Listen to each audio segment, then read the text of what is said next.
AEW Fyter Fest Night 2 took place tonight. He started the show off with a tag team title match. You had Hangman Page and Kenny Omega against Private Hardy with Matt Hardy in their corner.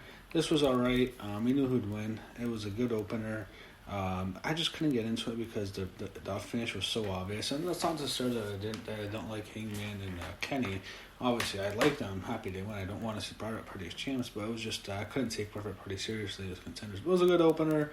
It ends with Omega and Page hit the last call on Cassidy, and Page gets the pinfall. So he, they retain their titles. After the match, they celebrate. And then they announced the rest of the card. You have Lance Archer against Joey Janela next. I think Joey Janela is someone who they can release.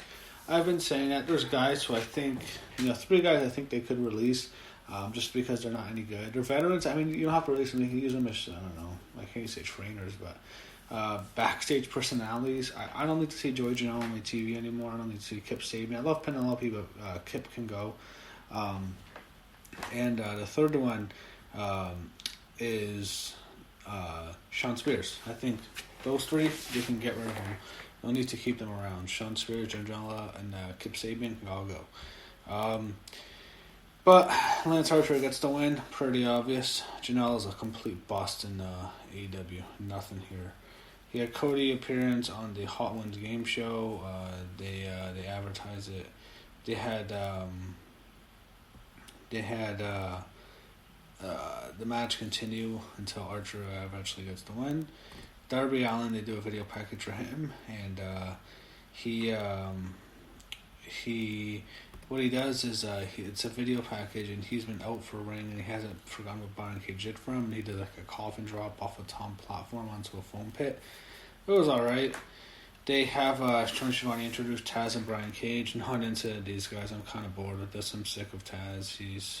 I'm just not into this gimmick right now. You had Butcher Blade, Pentagon Jr., and Ray Phoenix against the Young Bucks and FTR. 8-man tag. This is easily the best match of the night. This was a fantastic matchup. And you knew these guys would be great. You have Young Bucks and FTR and Ray Phoenix and Pentagon Jr. Arguably the 3 best tag teams in the world. Right now, I'm not sure who else I can say is better. No one in WWE, I don't think, has anywhere near as good matches as these guys do. And those 3 teams between them, and I'm not sure. I mean, I don't pay much attention to Japan too much throughout the year, so maybe someone from New Japan. But I think the 3 and Butcher and Blade are all right, but those 3 and the heels will get the win here. This was an incredible matchup. And they're setting up Young Bucks and FTR. So how it ends is Harvard and Matt Jackson had a tandem superplex. Wheeler hit a springboard splash. Nick hit a swanton bomb. Pentagon broke up a pin, and Matt and Pentagon ended up in a legal match. Phoenix hit a springboard destroyer on Nick off the second rope to the floor, which was fucking crazy. Finish saw Matt accidentally hit Harvard with a kick. Pentagon and Phoenix hit Matt with the fire driver for the pin. So, big surprise there. Spence sets up Young Bucks and FTR later. Alex Marvez has an unarmed legal representative, Big Swallow. She arrives in the building because she kidnapped Britt Baker a couple weeks ago. This was alright. Nyla Rose beat Kaylin King and Kenzie Page. It was not much of a match. It was a squash match. Nyla Rose sucks. And look how she said after the match. She's awful.